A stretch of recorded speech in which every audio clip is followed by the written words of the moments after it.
Bien, vamos a iniciar la clase. Indicaba curso de Derecho Penal 1, semana 13, pluralidad de delitos, sujetos del delito y la pena. Este ya es contenido que va a ser sujeto de evaluación para el examen final. Entonces esta clase ya es preparándonos para el contenido para su próximo examen final. Desde ya les deseo suerte para el próximo examen. El próximo sábado sé que les va a ir muy bien. Recuerden que el examen es en el horario del curso, entonces estar atentos ahí para someterse y así salir avantes del mismo. Entonces comenzamos con la pluralidad de delitos, sujetos del delito y la pena. Bien, cuando hablamos de concurso de delitos, la doctrina le domina pluralidad de delitos, pero nuestra legislación, en nuestro Código Penal, se le conoce como el concurso de delitos, el cual surge cuando el mismo sujeto activo ejecuta varios hechos delictivos de la misma o de diferente índole en el mismo o en distinto momento. Repito, entonces el concurso de delitos doctrinariamente se le denomina pluralidad de delitos, pero en nuestra legislación se le conoce como concurso de delitos, el cual surge cuando el mismo sujeto activo, el actor, el delincuente, ejecuta varios hechos delictivos de la misma o de diferente índole en el mismo o en distinto momento. ¿Qué clases de concurso de delito tenemos? Entonces, el concurso de delito, de acuerdo a nuestra legislación penal guatemalteca, nos indica que hablamos entonces de un concurso real o material, de un concurso ideal o formal y de un delito continuado. La variedad del concurso de delitos, entonces, repito, se ve desde el punto de vista de un concurso real o material, un concurso ideal o formal y del delito continuado.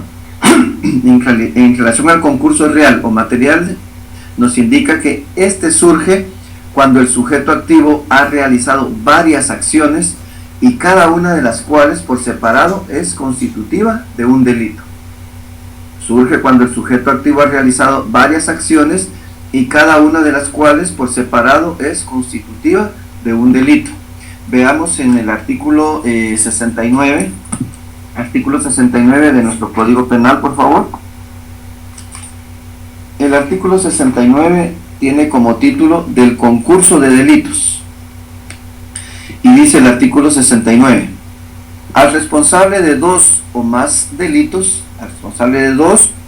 delitos, que ayer me preguntaban hasta cuántos delitos puede ser, no hay límite, por eso dice claramente el artículo 69, al responsable de dos o más delitos se le impondrán todas las penas correspondientes a las infracciones que haya cometido, a fin de que las cumpla sucesivamente, principiando por las más graves, pero el conjunto de las penas de la misma especie no podrán exceder del triple de la mayor duración. Si todas tuvieran igual duración, no podrán exceder del triple de la pena. Esta máxima, sin embargo, en ningún caso podrá ser superior a 50 años de prisión a 200,000 quetzales de multa. Concurso de delitos en el caso del concurso real. Entonces el artículo 69 nos indica que esta surge cuando ese sujeto activo ha realizado varias acciones y que cada una de las cuales por separado es constitutiva de delitos. Es decir, hay tantos delitos como acciones delictivas se hayan realizado. Por ejemplo, el sujeto que en una oportunidad roba en otra mata y en otra pues estafa. Será responsable de los 3 delitos cometidos. ¿Cómo se pena? Se impondrán todas las penas que, no pudiendo exceder de 50 años de prisión como máximo, ni de 200,000 quetzales de multa. Entonces, tantas acciones que realice y todas se pueden encuadrar en algún tipo penal, va a ser responsable de cada una de ellas. Muchas veces el fiscal o el auxiliar fiscal, definitivamente, cuando hay un concurso real de delitos, le solicita al tribunal jurisdiccional, al tribunal de sentencia, que si el sujeto ha cometido 2, 3, 4, 5 acciones que son constitutivas de delito, que se le pueda condenar por cada uno de ellos y que por cada uno de ellos por separado le imponga la pena que corresponde. Por ejemplo, Juan se le acusó del delito de asociación ilícita, de lavado de dinero y de fraude. Entonces el Ministerio Público le dice: señor juez, toda vez que Juan cometió 3 hechos ilícitos distintos, por los 3 han sido probados en el presente debate, por lo que solicito que se le imponga la pena por separado en cada uno de los ilícitos que fue acusado y que él cometió.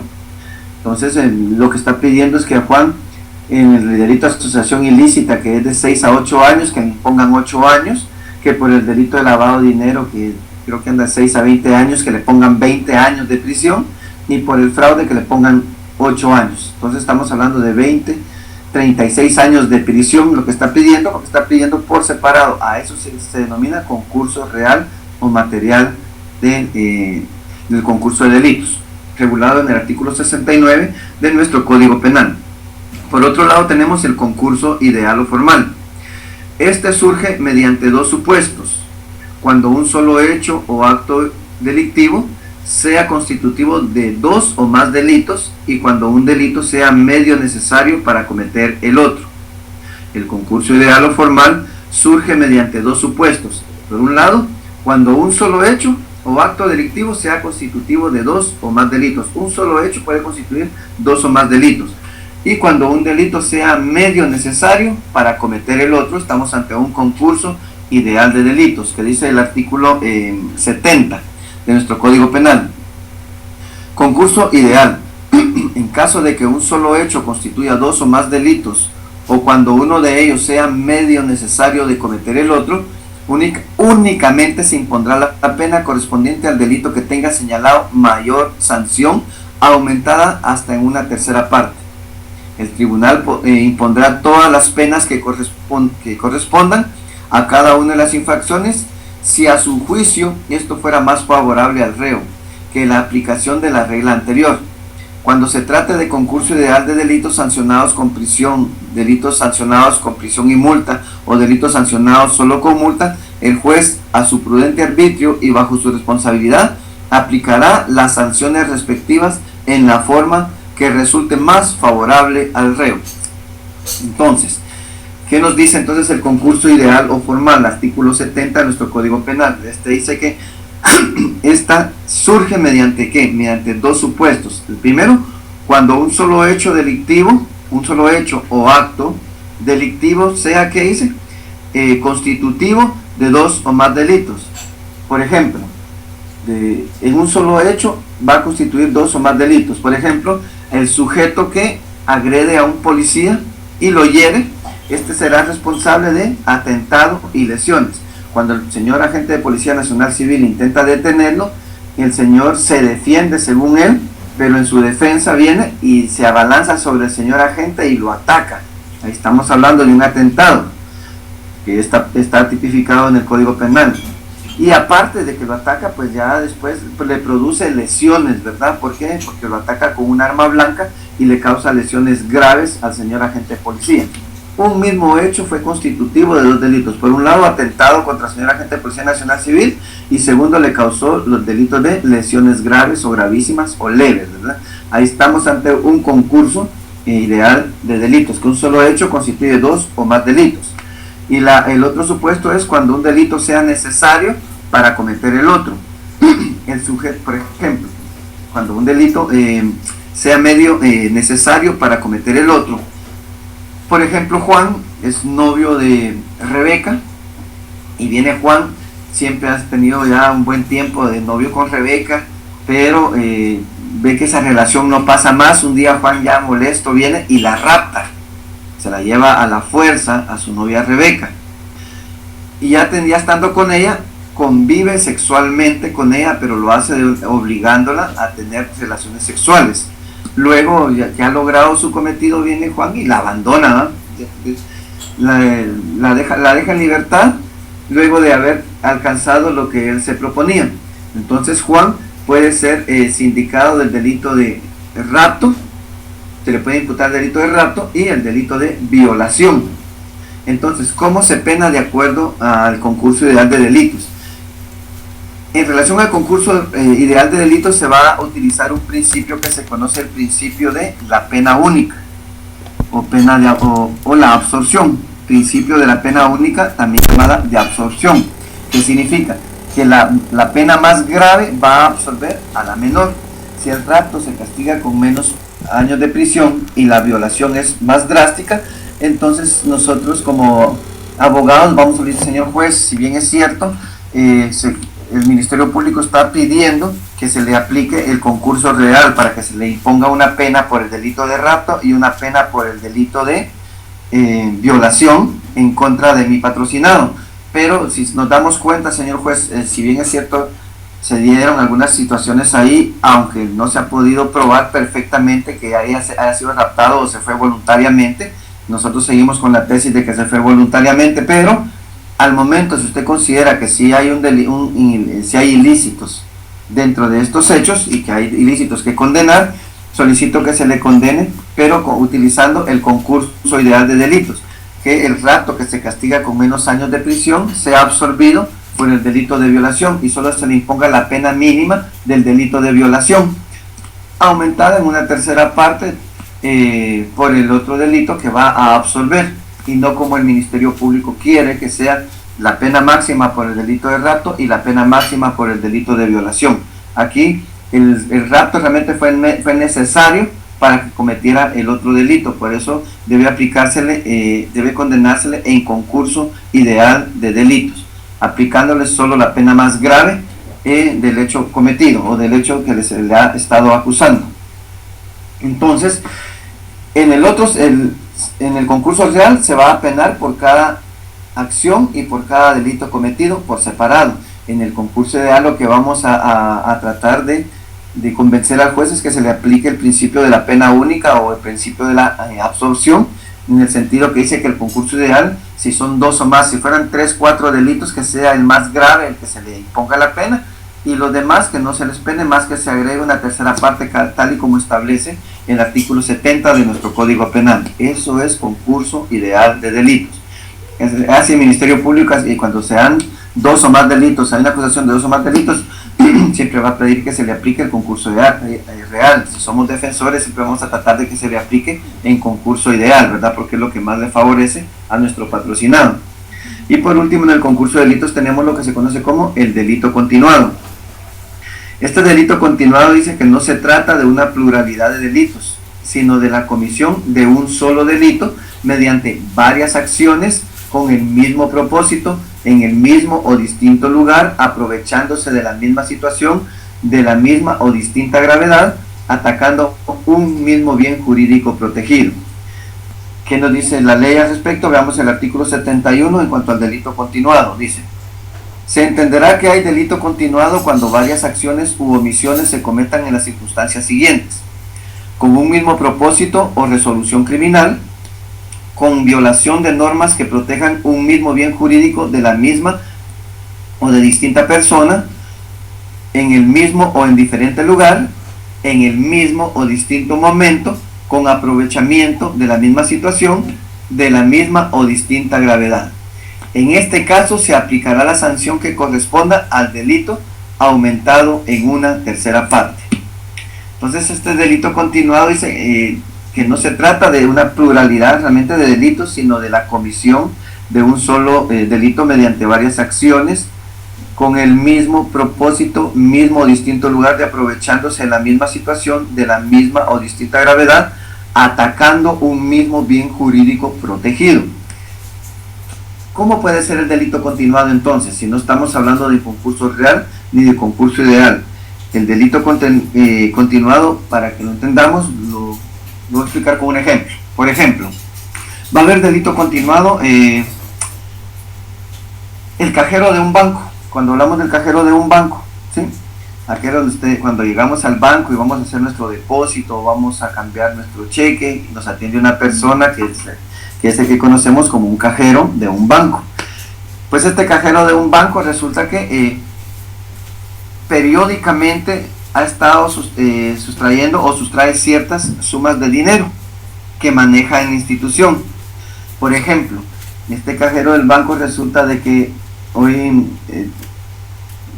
el día viernes, había una reunión con compañeros, pero no tenía dinero por la situación que se está viviendo, y dice, yo me voy a llevar 500 quetzales de aquí del banco, y los toma. Llega el día lunes y ve que no pasó nada. Entonces el día martes vuelve a tomar otros 500 quetzales del banco, del dinero que pertenece al banco, y el viernes lo repite otra vez y vuelve a tomar otros 500 quetzales del banco. Aquí lo que está haciendo él es está hurtando, tomando algo que no le pertenece, delito de hurto, pero va a ser un delito de hurto continuado porque lo ha hecho en el mismo lugar, sobre el mismo bien, y lo ha hecho de forma continua. Entonces se va a pedir como que el Ministerio Público definitivamente, si quiere ser severo, va a pedir que sea un concurso real, que si bien es cierto, al mismo lugar, mismo bien jurídico protegido, a la misma institución, pero que cada acción constituye un delito distinto, un concurso real, por lo tanto que se le castiga por cada, fue 3 veces, fue 3 delitos distintos, aunque sea el mismo, son 3 delitos distintos.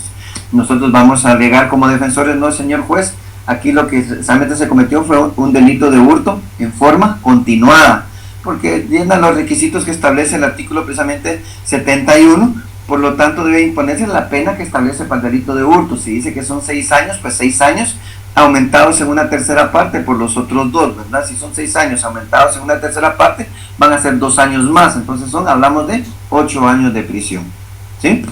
Eso es el delito continuado, concurso real o material, concurso ideal o formal y delito continuado. Es lo que conocemos en derecho penal como el concurso de delitos. Bien, causas que modifican la responsabilidad penal. En cuanto a las causas que modifican la responsabilidad penal, pues vamos a hablarlo así rápidamente, toda vez que esto lo hablamos también cuando hablamos de la teoría del delito, cuando hablamos especialmente en los elementos negativos del delito.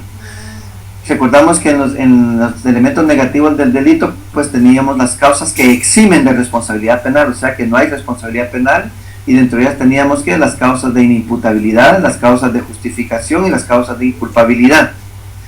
Pero también hablamos al final que si no aplicaba alguna de las eximentes de responsabilidad penal, podíamos entonces tratar de invocar las causas que modifican la responsabilidad penal. ¿Cuáles son estas? En la doctrina se les denomina elementos accidentales del delito. Elementos accidentales del delito, a lo que nuestro código llama circunstancias que modifican la responsabilidad penal.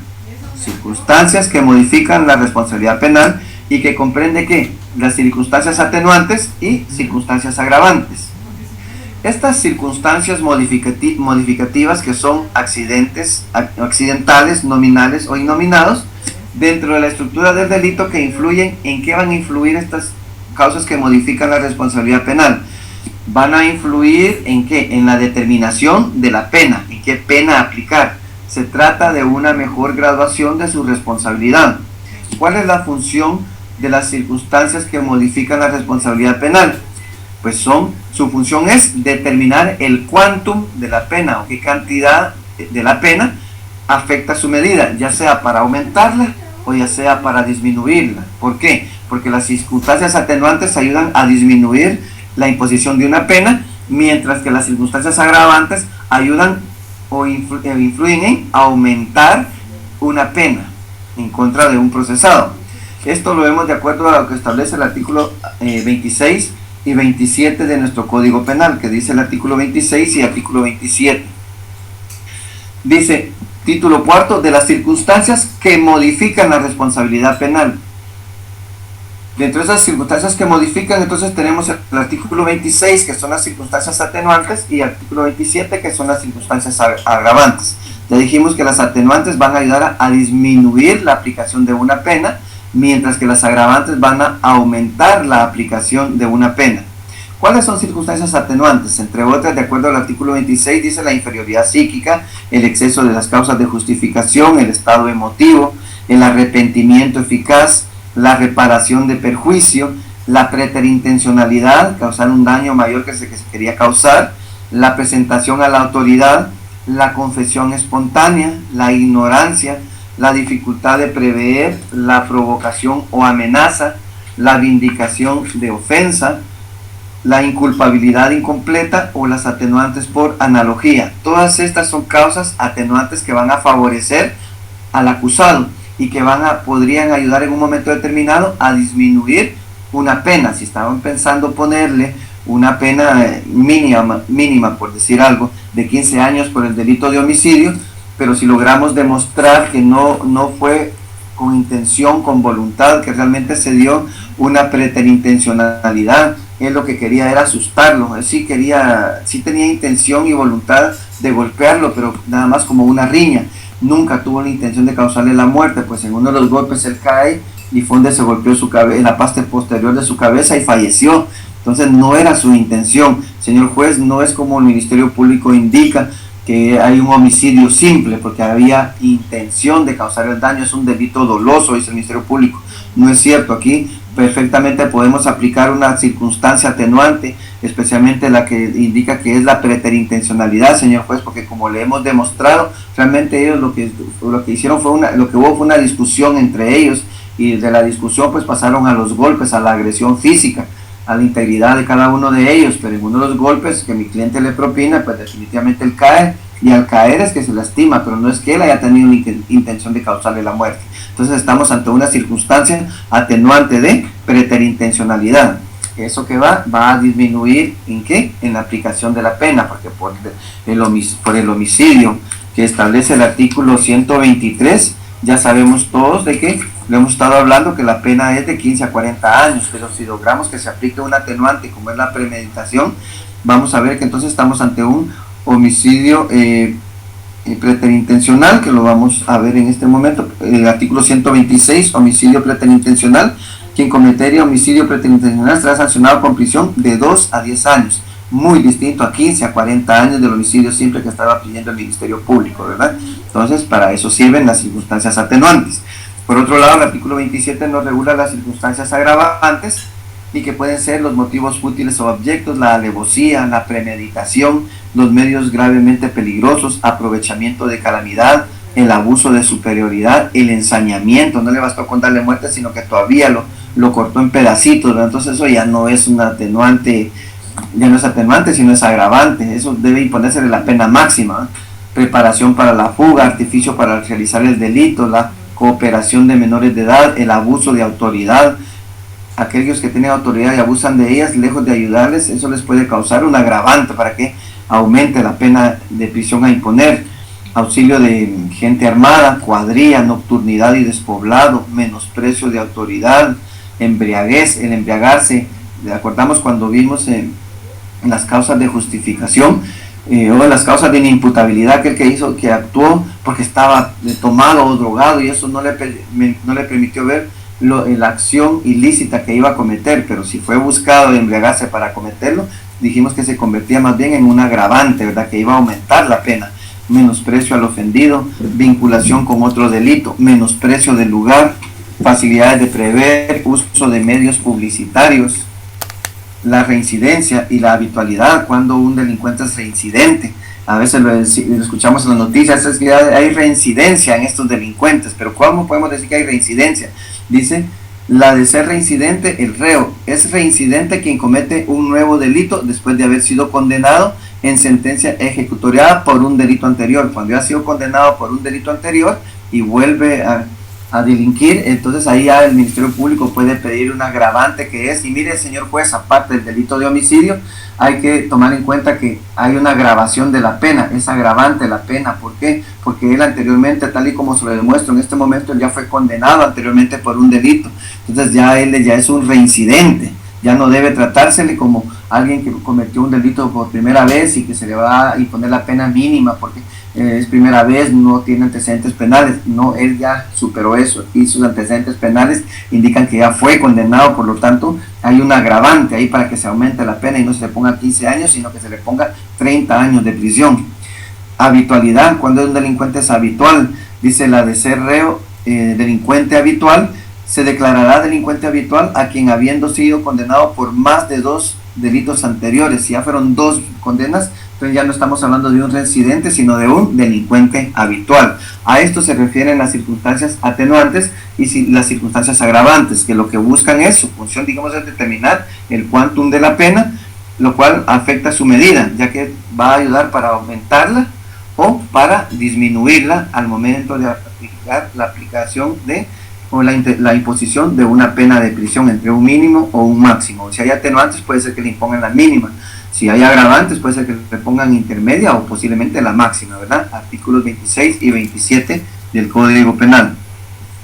Participación en el delito. ¿Cómo participa una persona o un actor, un delincuente en el delito? ¿En qué grado va a ser su participación? Entonces podemos hablar en relación a esto, que en la participación del delito, hablamos entonces de una autoría. ¿Qué es la autoría? Dice, podemos actuar en grado de autor. El autor es quien ha realizado el tipo de injusto definido en la ley como delito. La autoría, el autor es quien ha realizado el tipo de injusto definido en la ley como delito. Clases de autoría. La doctrina nos habla de clases de autoría y nos dice que hay autoría directa. El autor realiza personalmente el hecho. Hay una autoría indirecta cuando el autor se sirve de otro y otros que son quienes lo realizan. Él no, pero se sirve de ellos, pero sigue siendo autor, solo que con una autoría directa. También se dice la doctrina que hay coautoría. En la coautoría dice, el dominio del hecho lo tienen diversas personas que asumen la responsabilidad de su relación. Todos fueron los que le dieron golpe en esa riña tumultuaria. Bueno, no es una riña tumultuaria, en tumulto, en cuadrilla fue que atacaron al pobre señor. Fueron 10 y en los 10 lo patearon, lo golpearon y el señor falleció. Ahí hay coautoría de homicidio, porque todos propinaron golpes hasta causarle la muerte. Y también dice la doctrina que también va a ser autor en la accesoria, cuando varias personas provocan un resultado típico independientemente unas de otras. Esto es de acuerdo a la doctrina, pero veamos qué nos dice la ley, cuál es el grado de participación que puede tener una persona.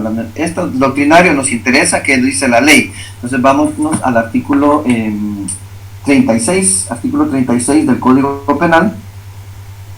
Y en el artículo 36 del Código Penal nos dice, de la participación en el delito, ¿qué grado de participación se puede tener? Pues se puede tener en la comisión de un delito. Leamos primero el 35, ¿qué dice? Responsables. Son responsables penalmente del delito los autores y los cómplices. De las faltas solo lo son los responsables, los autores. Repito, el artículo 35 define claramente quiénes pueden ser responsables en un delito. Dice, son responsables penalmente del delito los autores y los cómplices. Entonces, en nuestra ley penal solo nos habla de dos. ¿Cuál va a ser el grado de participación? ¿Como autor o como cómplice? ¿Sí? Esos son los únicos que reconoce la ley, nuestro Código Penal, artículo 35. Si son faltas, dice que solo son responsables los autores, ahí no hay cómplices, las faltas solo son los autores. Ahora sí, veamos entonces quién es autor de acuerdo a nuestro Código Penal en el artículo 36. Dice, ¿son autores quiénes?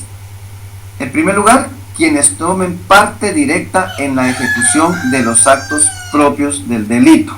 Aquí hablamos de, si la doctrina habla de una autoría directa, cabe en este numeral primero. Va a ser autor quienes tomen parte directa en la ejecución de los actos propios del delito. Ellos son autores, su grado de participación es en grado de autor de la comisión de ese delito consumado. En segundo lugar, también la ley toma como autor del delito a quién?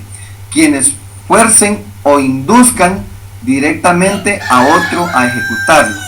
Aquel que no es el que disparó, pero dijo, tienes que dispararle y lo va a forzar o lo va a obligar a que realice ese acto, también van a ser tomados como autores de ese delito de homicidio, aunque no hayan sido ellos los que dispararon y le dieron muerte a la persona, pero fueron quienes, dale muerte, hombre, ¿para qué dejas que te moleste? Ya le hubieras metido un balazo y se acabó el asunto.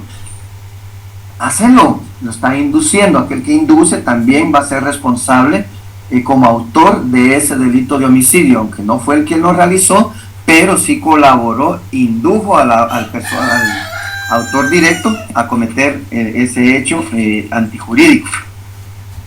También va a ser visto como autor, de acuerdo al artículo 36.3, quienes cooperan a la realización del delito, ya sea en su preparación o en su ejecución, con un acto sin el cual no se hubiera podido cometer.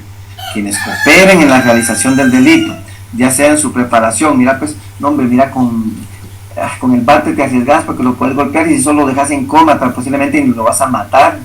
No vas a saber si realmente es, porque si él pierde el conocimiento, no sabes si está muerto o no está muerto. Yo diría que mejor utilizar el arma de fuego. Yo creo que con el arma de fuego, en un lugar despoblado, acordate que él pasa por el callejón atrás de su casa cuando viene a trabajar, y ya viene noche, nadie se va a dar cuenta. Quienes cooperen a la realización del delito, ya sea en su preparación o en su ejecución. ¿Quién más va a ser visto como autor del delito? Numeral 4. Quienes, habiéndose concertado con otro u otros para la ejecución de un delito, están presentes en el momento de su consumación. Dale, yo te acompaño, pues, y le das y nos vamos corriendo rápido. Lo acompañé y estuve ahí presente y no hice nada para evitarlo. También voy a ser visto como autor de la comisión de ese delito de homicidio.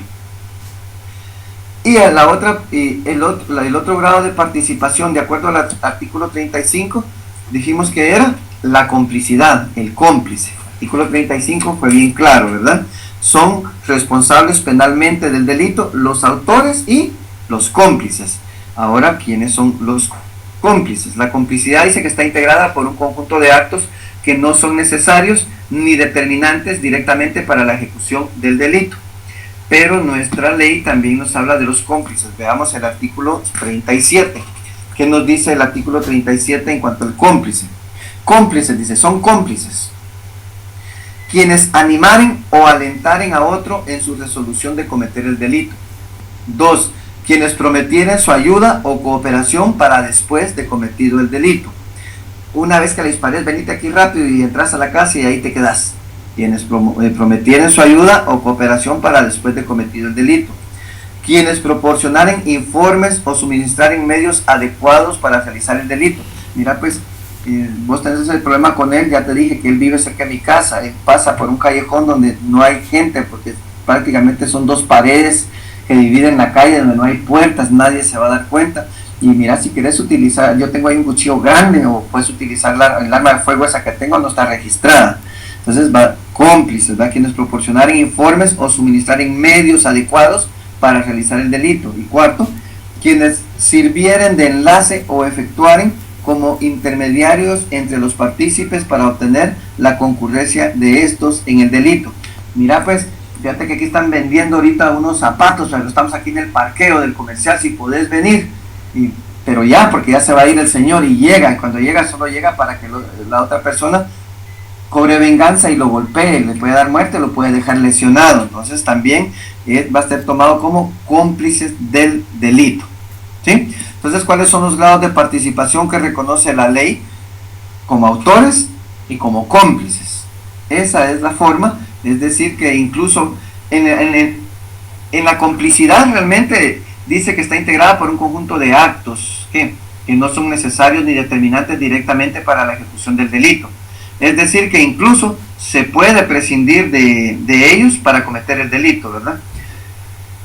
Anteriormente también, digo anteriormente porque ya vimos el artículo 35 y es claro, el grado de participación es en calidad de autor o en calidad de cómplice, pero anteriormente se contemplaba el encubrimiento, se consideraba como una forma más de participación en el delito. El encubrimiento antes se tomaba como una tercera forma de participación dentro del delito.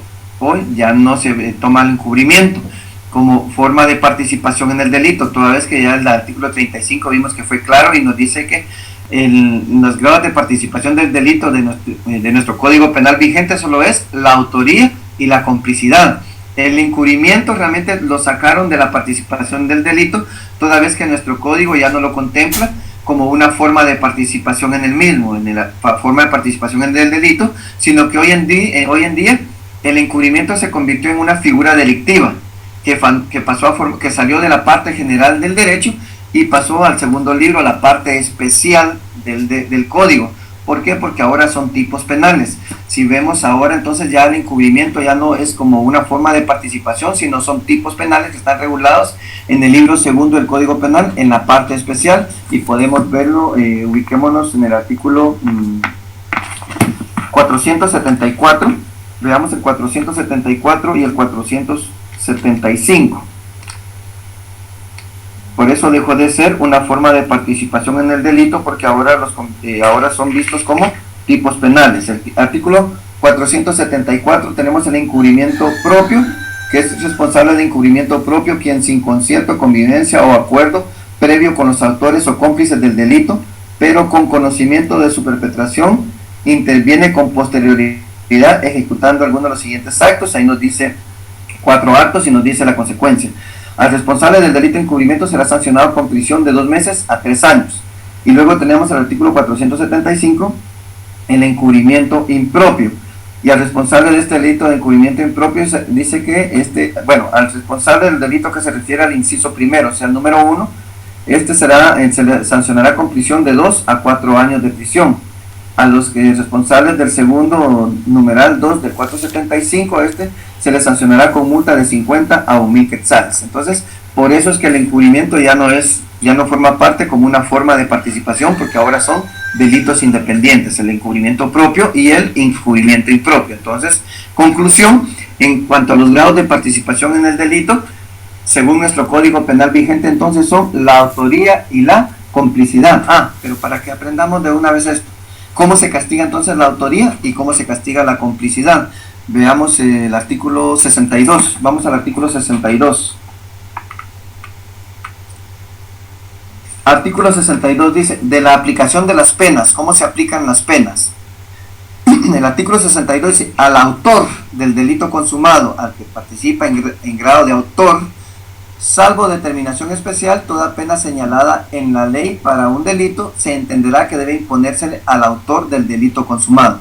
Entonces, aquel que participa en grado de autor, si el delito de homicidio dice que es de 15 a 40 años, la pena va a ser entre 15 y 40 años. Le pueden poner 15, 20, 30, hasta un máximo de 40 años como autor del delito. Acabar la pena que tiene señalada el tipo penal.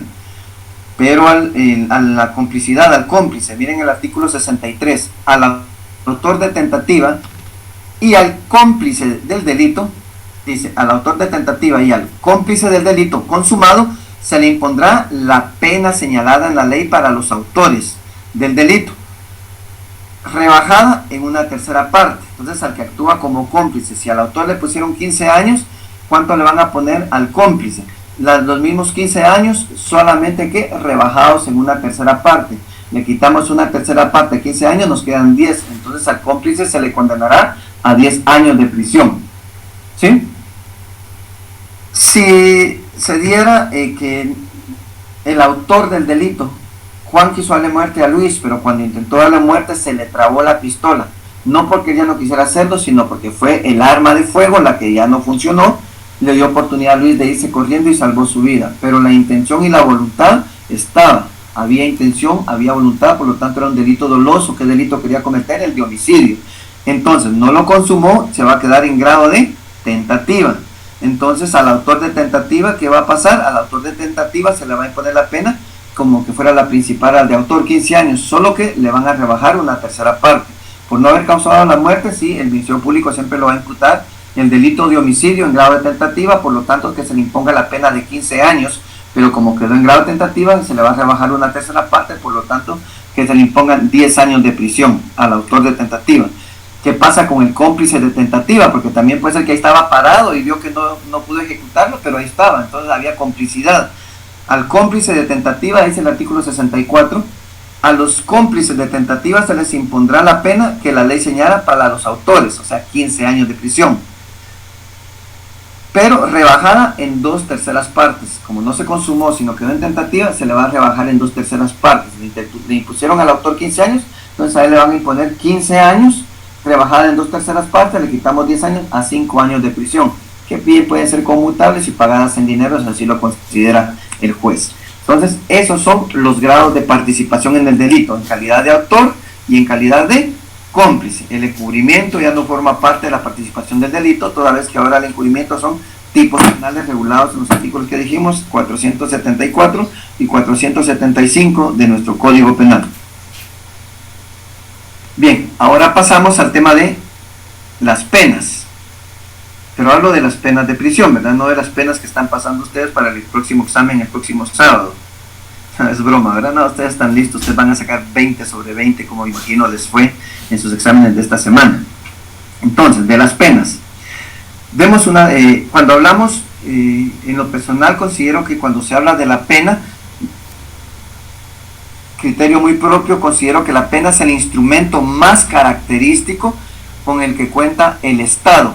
¿Para qué? Para imponer sus normas.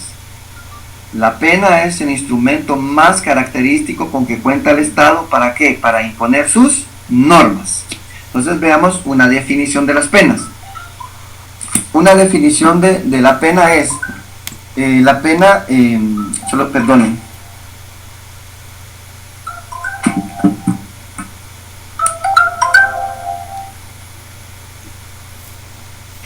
Una definición de las penas. Podemos definir la pena como una consecuencia eminentemente jurídica y debidamente establecida en la ley. Principio de legalidad, ¿se recuerdan? Artículo 1 del Código Penal. ¿Qué nos dice el artículo 1 del Código Penal?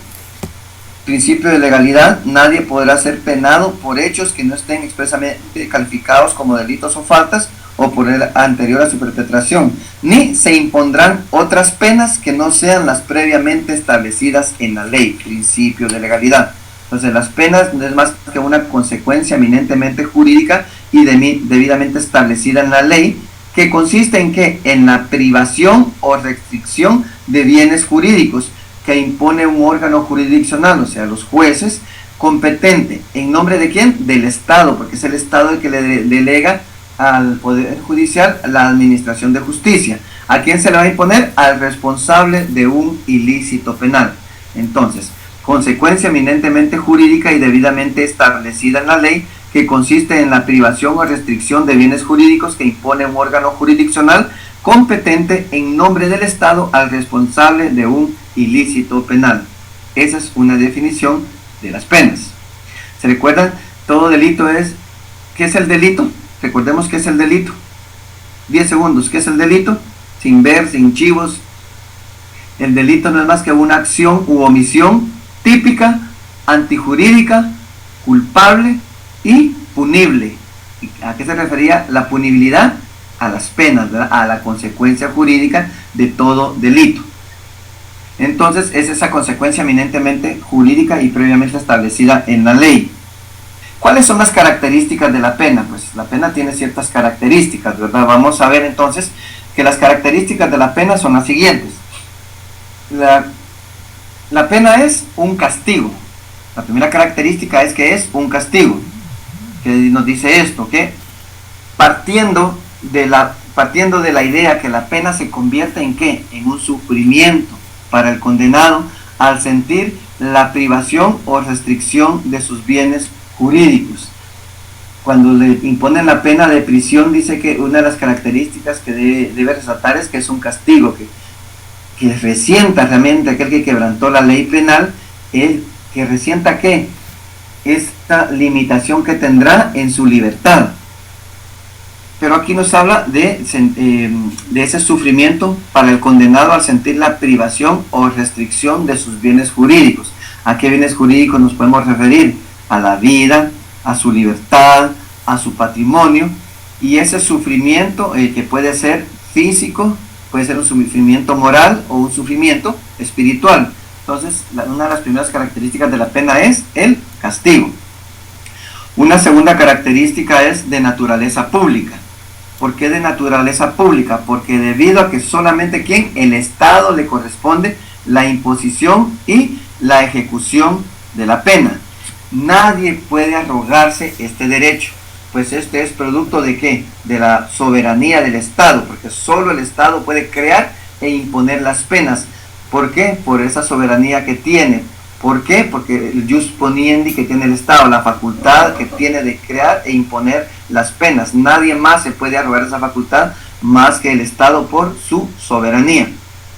Otra característica es que es una consecuencia jurídica. La pena es una consecuencia jurídica, no es alguien que algo se inventó o porque alguien le da la gana imponerla, no, esa es una consecuencia jurídica, porque dijimos que todos los tipos penales tienen un supuesto de hecho, o sea, una prohibición. Si la quebrantamos, entonces nos hacemos acreedores a la consecuencia jurídica.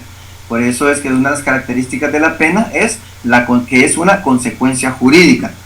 Para ser legal, debe estar previamente determinada en la ley y solo se puede imponer por un órgano jurisdiccional que competente. ¿A quién se le va a imponer? Se le va a imponer al responsable de un ilícito penal. ¿Y cómo va a ser la imposición? A través de un debido proceso. No es solo por, él robó, entonces a prisión. No, el robo hay que probarlo en un debido proceso y si se le considera el autor de ese hecho ilícito de robo, se le va a imponer la pena. Es una consecuencia jurídica. Se le va a imponer un órgano jurisdiccional competente, ¿sí? Competente, pero ¿por medio de qué? Por medio de un debido proceso, donde él tenga derecho a defenderse y si lo encuentran culpable y responsable en grado de autor o de cómplice, entonces se le va a imponer la pena. Por eso es una consecuencia jurídica. La pena también debe ser personal. Una de las características de la pena es que debe ser personal. ¿A qué se refiere con esto? Que solamente debe sufrirla un sujeto determinado. ¿Qué sujeto determinado debe sufrir la imposición de una pena? Pues solamente la va a sufrir ¿quiénes? La va a sufrir o va a recaer sobre el condenado, sobre aquel que quebrantó la ley, en el entendido de que nadie puede ser castigado por hechos delictivos de otros. Nadie va a ser condenado por hechos delictivos que cometió otra persona. La responsabilidad penal no se hereda, no es hereditaria. ¿Por qué? Porque la responsabilidad penal es personal, personalísima, únicamente contra aquel que quebrantó el bien jurídico tutelado que está protegido en un tipo penal. Solamente, por eso es que la pena, una de las características es que debe ser personal. Como él fue el que le dio muerte, pero él se murió, entonces el hijo mayor, por ser su primogénito, que sea el que cumpla, no. El derecho penal es personalísimo, solo va a recaer sobre aquel que quebrantó una norma penal. Otra característica de la pena es que debe ser determinada. Debe ser determinada, toda pena debe estar determinada en la ley penal. Y el condenado no debe sufrir más de la pena impuesta, que debe ser limitada. Aparte, tiene relación con la otra característica, es que debe ser ¿qué? Proporcional. Proporcionada o proporcional. ¿Por qué? Porque debe ser en proporción a la naturaleza y a la gravedad del delito. Debe tomar en cuenta eso el juez al momento de imponer una pena, la proporción de la naturaleza y la gravedad del delito. Si al final pues fue un homicidio, ¿verdad? Y fue en un momento determinado por una discusión, pues ahí no se ve que sea un peligroso social, toda vez que al final pues fue una discusión que cualquiera la puede tener, solo que perdió el control, 15 años de prisión. Pero definitivamente va a ser proporcional. ¿Por qué? Porque sí es cierto, fue producto de un enfrentamiento, de un pleito, de una riña, pero también se me ha demostrado que él ya fue condenado anteriormente por un delito doloso, entonces ya aquí él es un reincidente, no le vamos a poner 25 años, 30 años de prisión, ¿verdad? No, pero es que él no es reincidente, es habitual, ya ha sido condenado por más de 2 delitos y fue probado en el proceso, no le vamos a poner la pena máxima, ¿verdad? Debe ser proporción a la naturaleza y a la gravedad del delito. Debe ser flexible. Debe poder graduarse entre un mínimo y un máximo. Esta flexibilidad tiene que ver con algo que nosotros debemos tener en cuenta, muchachos, si un día somos defensores de alguna persona, debemos buscar que sufra el menos daño posible. ¿Y cómo vamos a hacer reflexionar al juez de que debe ser flexible al imponer la pena? Porque el Ministerio Público ya lo pintó como el delincuente criminal más peligroso del país de Guatemala y que por lo tanto se le debe aplicar la pena máxima por el delito cometido. No, nosotros vamos a tratar de buscar un atenuante, de buscar que la aplicación sea flexible. ¿Y cómo lo vamos a hacer? poniéndole, argumentándole, razonándole y fundamentándole en relación a lo que dice el artículo 65. Que no se les olvide nunca este artículo 65. ¿Qué dice el 65? Fijación de la pena. Los jueces al momento de imponer la pena deben de fijar la pena, pero deben de tomar en cuenta lo que dice este artículo 65. Pero por si no se acuerdan, por eso nosotros abogados defensores debemos de argumentarlo y fundamentarlo en ese artículo, para que seamos nosotros los que le estemos dando el camino de cómo debe imponer la pena al juez, que debe fijar la pena, pero debe tomar en cuenta que el juez o tribunal determinará en la sentencia, artículo 65 del Código Penal, el juez o tribunal determinará en la sentencia la pena que corresponda dentro del máximo y el mínimo señalado por la ley para cada delito, pero dice, teniendo en cuenta la mayor o menor peligrosidad del culpable. Señor juez, qué peligroso va a ser mi cliente. Ese fue un caso fortuito, fue una situación que se le presentó y perdió el control, pues sí, le dio muerte a la otra persona, pero eso no lo vuelve, señor juez, un peligroso social, como dice el Ministerio Público. Toda vez que yo le pongo a la vista cartas de recomendación que ustedes ya fueron introducidas en el debate, su carta de trabajo, para que vean todos los años que él venía trabajando y pues, ni modo por esta situación perdió su trabajo, pero ha sido una persona de bien, honrada, que ha dado sustento a su familia. Mire, qué peligroso puede ser mi patrocinado. Sigue diciendo, los antecedentes personales de ahí usted se introdujo como prueba documental los antecedentes penales y los antecedentes policíacos en los cuales indica que no tenía ni antecedentes penales, tampoco tenía antecedentes policíacos. Entonces, ¿cómo le va a imponer la pena máxima, señor juez, si no es una persona peligrosa, ni tampoco tiene antecedentes? Va a hablar sobre la víctima y nos da otros elementos ahí, el artículo 65, que hay que leerlo, que nosotros vamos a proporcionarle al juez para que él sea flexible al momento de imponer la pena y que no sea la pena que le pidió el Ministerio Público, sino la que le estamos pidiendo nosotros. Asimismo, la pena debe ser ética y moral. Significa que la pena debe estar encaminada a ¿qué? A hacer el bien para el delincuente. Por eso debe ser ética y moral, porque su fin es encaminar, ayudar, colaborar, coadyuvar para que el delincuente pueda reaccionar y pueda resocializarse, pueda readaptarse a la sociedad y ser una persona de bien, que vea que no fue nada agradable estar limitado en su libertad, en su libre locomoción por una pena de prisión, que ese castigo que le haya dolido y que eso lo ayude a cambiar y lo haga reflexionar a ser mejor persona. Esas son las características de la pena. ¿Cuáles son los fines de la pena? Previo a los fines de la pena, también la pena pues tiene cuál es la naturaleza jurídica de la pena. En definitiva, en gran manera la naturaleza jurídica del derecho penal, es decir, de la naturaleza, es pública, ¿verdad? Por lo tanto, entonces la pena tiene una naturaleza jurídica pública. ¿Por qué? Porque es debido a que solo el Estado, ya dije que solo el Estado puede crearla, solo el Estado puede imponerla y solo el Estado puede ejecutarla. Entonces la naturaleza jurídica de la pena es de derecho público. ¿Cuáles son los fines de la pena? En cuanto a los fines de la pena tenemos dos.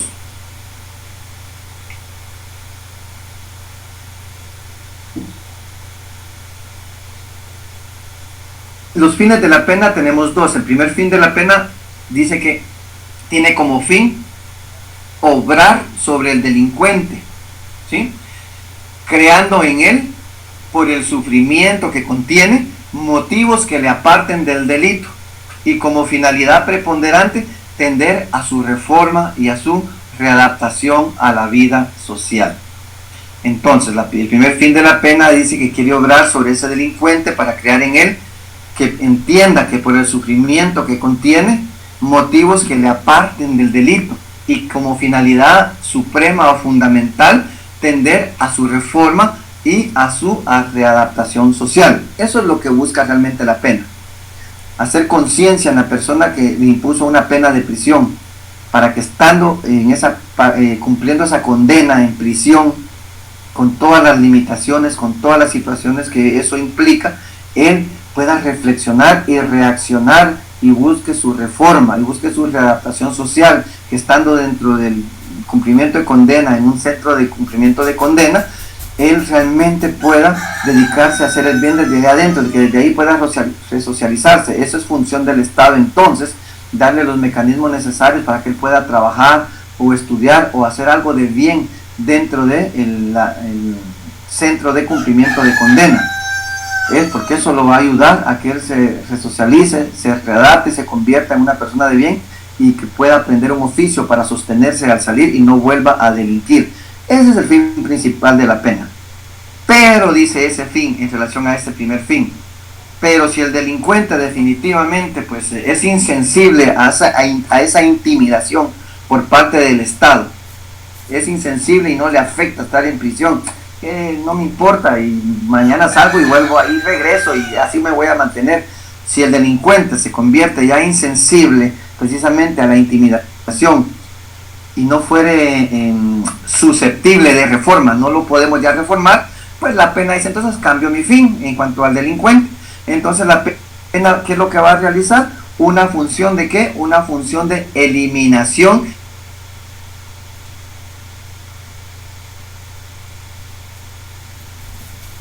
de dichos individuos de todo el ambiente de la sociedad, de todo el ambiente social. No quiere la parte buena, pues entonces mi fin va a ser distinto, va a ser la eliminación del ambiente social para que no ande perjudicando a otros por lo menos por un buen tiempo. Fin de la pena. Pero tiene un segundo fin. Fin de la pena. Pero tiene un segundo fin. El segundo fin de la pena, dice, es el de obrar no solo sobre el delincuente, tiene como pena obrar sobre ¿quiénes? Sobre los ciudadanos pacíficos, mostrándoles mediante su conminación y ejecución las consecuencias de su conducta delictuosa, fortaleciendo su sentido de respeto a la ley. En otras palabras, lo que nos está diciendo es que el segundo fin es de prevención. ¿Pero de prevención para qué? Para toda la generalidad, que es de observancia general para la demás sociedad. Que vean también ellos que existe un derecho penal que es castigador, y que es un derecho penal que está ahí a la vista de todos, que si quebrantan esas normas de conducta que el legislador consideró que eran reprochables, van a tener también esa consecuencia jurídica que está teniendo el delincuente que ya está cumpliendo una condena, privado de su libertad, teniendo un sufrimiento ahí, porque ya no puede actuar como una persona libre, le han tocado su bien jurídico tutelar segundo más importante, diría yo, que es la libertad, porque primero es la vida, ¿verdad? Entonces, también tiene un fin de observancia general, de prevención para todos los demás. Si ustedes hacen lo que le hizo, también van a sufrir eso, ¿sí? Esos son los fines de la pena. Entonces, la función preventiva, esa función preventiva realizada por la sanción penal, por la pena, cuando actúa sobre el penado o sobre el condenado, se le denomina individual o especial. Y cuando ejerce sobre la colectividad esa prevención en general, se le llama prevención general. ¿Cuál es la clasificación legal de las penas?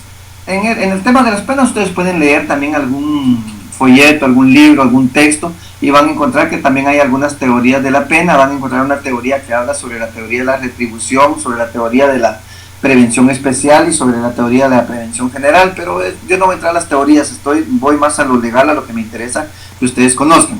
¿Cuál es la clasificación legal de las penas? Dentro de la clasificación legal de las penas las vamos a encontrar reguladas a partir del artículo 41 al artículo 61 de nuestro Código Penal. Y entonces, de acuerdo con la actual legislación penal guatemalteca, las penas se dividen en penas principales y penas accesorias.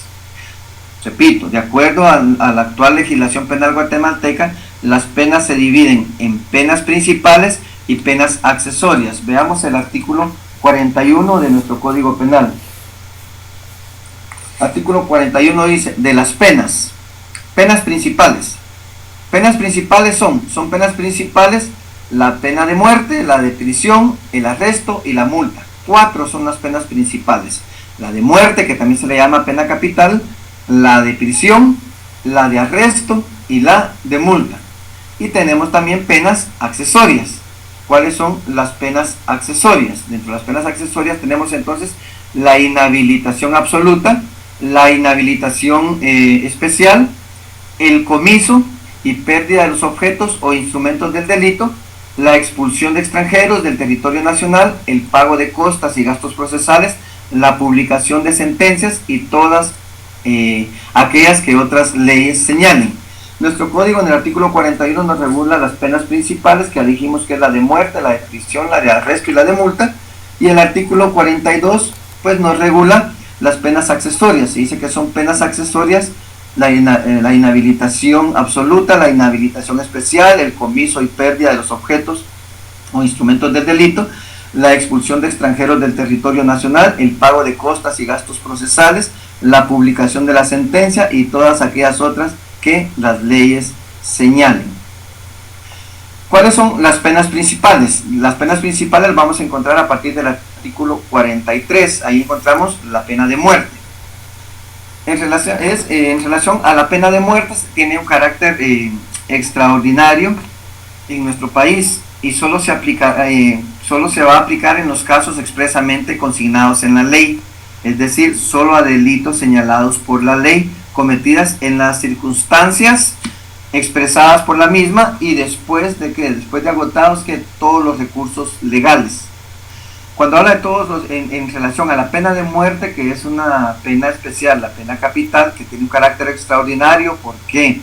Porque se va a poder aplicar hasta que únicamente que se hayan agotado todos esos recursos legales. A alguien que le imponen una pena de muerte en un tribunal de sentencia, lo condena a la pena de muerte, en primera instancia va a ser condenado a pena de muerte. Él tiene derecho a un recurso que se llama recurso de apelación especial. Todo esto lo vamos a ver en Derecho Procesal Penal 1. Él tiene derecho a un recurso de apelación especial, que es conocido por una corte de apelaciones en materia penal, o la sala de apelaciones en materia penal, que está conformada por un tribunal colegiado, que son 3 magistrados. Ellos van a analizar y van a llevar un debate en segunda instancia, y si ellos creen que sí es el autor material del delito y que la pena está ajustada y apegada a derecho, van a confirmar esa pena. Entonces el condenado a muerte va a tener todavía una tercera instancia a través del recurso de casación, un recurso de casación que será interpuesto ante la Corte Suprema de Justicia, ante los magistrados de la Corte Suprema de Justicia, quienes van a analizar, y si ellos consideran de que sí fue apegado a derecho a la sentencia, a la condena, van a confirmar esa pena de muerte. Hasta ahí termina lo que es todo el tema judicial, ante el organismo judicial. Ya pasó el tribunal de sentencia, pasó en segunda instancia ante la Corte de Apelaciones, y ya pasó a través del recurso de casación ante la Corte Suprema de Justicia. Si ya la confirman, entonces le queda otra instancia, que ya no es un recurso, porque ya no está dentro de la vía judicial, sino que ya es una acción de amparo ante la Corte de Constitucionalidad. Si la Corte de Constitucionalidad analiza el proceso, el caso, y considera que sí está pegada a derecho la condena, va a confirmar la pena de muerte. En cualquier otro delito, hasta ahí terminaría ya el camino, y ahí podríamos decir que la sentencia causó firmeza, que ya es cosa juzgada y que debe ir ya debe salir del preventivo y debe irse a un centro de cumplimiento de condena. ¿Sí? Hasta ahí, en cualquier otro delito. En la pena de muerte todavía queda el recurso de gracia, que lo conoce el presidente, o el indulto, como le dicen algunos, donde el presidente puede perdonarle la vida. Si le perdona la vida, pues se le va a aplicar la pena máxima que ya vimos anteriormente, que es de 50 años de prisión. ¿Sí?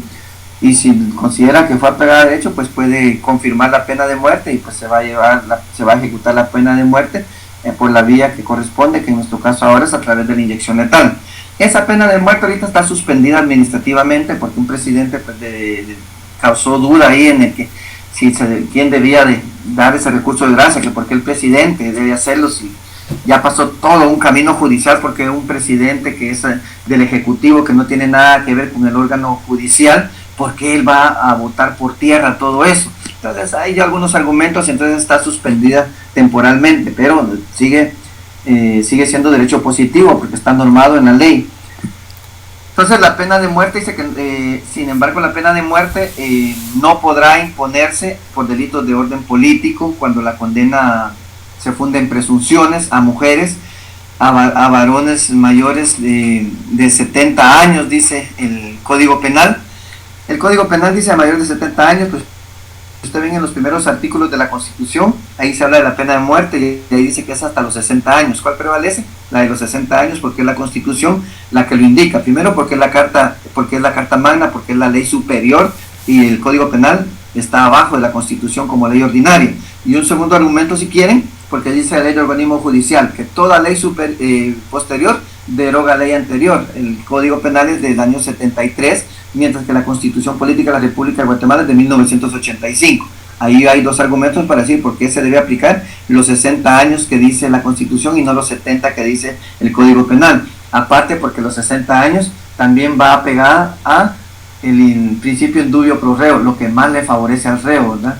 Mientras menos le da, entonces menos va a tener oportunidad que si él ya tiene 61 años ya no le van a poder aplicar la pena de muerte, si lo ve bajo la luz de la Constitución, pero si lo vieran bajo la luz del Código Penal sí que es hasta los 70 años, entonces es más apegado a derechos humanos lo que dice la Constitución que lo que dice el Código Penal. Bien, en nuestro caso, en cuanto a la pena de muerte, ¿qué podemos agregar? Que los delitos penales que tienen pena de muerte en nuestro Código Penal ya solo son 5 delitos, ¿verdad? 5 delitos en los cuales todavía se aplica la pena de muerte. En ese tema de la pena de muerte también entra a funcionar, alguien diría, bueno, pero ¿qué pasa con el Pacto de San José? El Pacto de San José es un convenio internacional en materia de derechos humanos que lo que busca realmente es la abolición de la pena de muerte en todos los países de Latinoamérica. Es un pacto que solo incumbe a Latinoamérica, de Estados Unidos y todos los países de América, ¿verdad? Entonces, ese Pacto de San José lo que busca es la abolición total de todos los países que toman como parte este Pacto de San José, van a abolir la pena de muerte. La gran mayoría de países acogió el Pacto de San José y ya no aplican la pena de muerte. Solo hay 3 países en América que aplican la pena de muerte todavía. Algunos estados de Estados Unidos, porque no son todos, solo algunos que por los demás ya lo abolieron, pero algunos todavía la aplican. Cuba, que todavía aplica también la pena de muerte. Y nosotros, Guatemala, que todavía tenemos vigente en 5 delitos la pena de muerte. Alguien me decía, entonces Guatemala no es parte del Pacto de San José. Sí, no, Guatemala no es parte del Pacto de San José. El Pacto de San José es una ley interna de Guatemala. ¿Por qué? Porque es ley interna, porque siguió todo su proceso legislativo y salió como una ley ordinaria, y tenemos una ley, un decreto que habla sobre el Pacto de San José, donde Guatemala lo suscribió, pero Guatemala hizo reservas precisamente por la soberanía que tienen los estados, no porque venga de Naciones Unidas y todo Guatemala sí. Por eso debe cuidar sus elementos fundamentales, como es la población, territorio, soberanía, ¿verdad? La soberanía que tiene que ver en que ningún estado puede influir en las decisiones de otro estado. Por eso Guatemala es libre e independiente para tomar sus decisiones. Cuando vino el Pacto de San José dijo, si es bueno lo acogemos, pero hacemos reservas, ¿verdad? De que nos comprometemos como Estado de Guatemala a no aplicar más pena de muerte a otros delitos que no la tienen, para que ningún congreso, ninguna legislación agregue penas de muerte a otros delitos. Nos comprometemos, pero los que tienen pena de muerte se quedan. Eso es hacer uso de su soberanía. Por eso es que todavía hay 5 delitos que contienen la pena de muerte. Se los dejo de tarea que averigüen cuáles son 5 delitos penales. ¿Qué otra pena principal tenemos? La pena de prisión. En cuanto a la pena de prisión, consiste en la privación de libertad personal, y su duración en nuestro país puede ser desde un mes hasta ¿cuánto? Hasta 50 años. Ya vimos que hasta 50 años es el máximo. Si a alguien le perdonan la vida, que está condenado a pena de muerte, y le perdonan esa condena, va a tener que cumplir los 50 años de prisión. ¿Por qué? Porque aquí no tenemos cadena perpetua, ¿verdad? Entonces, el máximo que se puede cumplir son 50 años. Esta pena de prisión está destinada especialmente para los delitos, ¿sí? Para los delitos o crímenes, como les denominamos, y es sin duda la pena más importante dentro de nuestro ordenamiento o sistema punitivo. ¿Por qué a veces decimos lamentablemente en nuestro sistema punitivo? Porque lamentablemente en nuestro país, pues, la Constitución habla en los artículos 19, 20, 21 por ahí, en cuanto al sistema penitenciario, que debe buscarse ¿qué? La reeducación, la resocialización, la readaptación socialmente de los delincuentes, de los penados, de los que ya están condenados. Pero hasta la fecha definitivamente no lo hemos logrado, ¿verdad? Basta ver con el índice de delincuencia que hay, el índice de reincidencia y de habitualidad de muchos delincuentes, ¿verdad? Salen y pronto regresan y así se mantienen. Entonces eso ha causado duda. En cuanto a la pena de prisión, ¿dónde debe cumplirse la pena de prisión? Definitivamente, pues en Guatemala anteriormente tenía el sistema que eran los sistemas de prisiones o penitenciarías, que posteriormente fueron suplantadas por lo que conocemos hoy en día como los sistemas de las granjas penales. Hoy lo que hay son granjas penales, donde son esas granjas penales son centros de cumplimiento de condena. Aquellos que ya han sido condenados, pero que ya está firme su condena, que ya pasó su sentencia, ya pasó su recurso, el recurso de apelación especial, que ya agotó su recurso de casación, que ya fue hasta el amparo y le confirmaron la condena. Entonces ya la sentencia causó firmeza, entonces debe ir a un centro de cumplimiento de condena. Si estaba en el preventivo zona 18, hay que retirarlo de ahí y ya llevarlo a que cumpla su condena donde corresponde. Porque muchos dicen, pero si él ya le condenaron a 25 años y sigue todavía en el preventivo, ¿por qué? Porque no está firme su condena. Hasta que no agote todos sus recursos, no va a estar firme. Hasta que agote su apelación especial, su casación y su amparo, acción de amparo, hasta ese momento, entonces que ya quedar firme. De lo contrario, mientras no haya agotado toda la vía recursiva, todavía sigue siendo inocente para el Estado. Aunque haya una condena ya de 25 años de prisión, él va a seguir gozando del principio de inocencia hasta que no cause firmeza esa sentencia, ¿ok?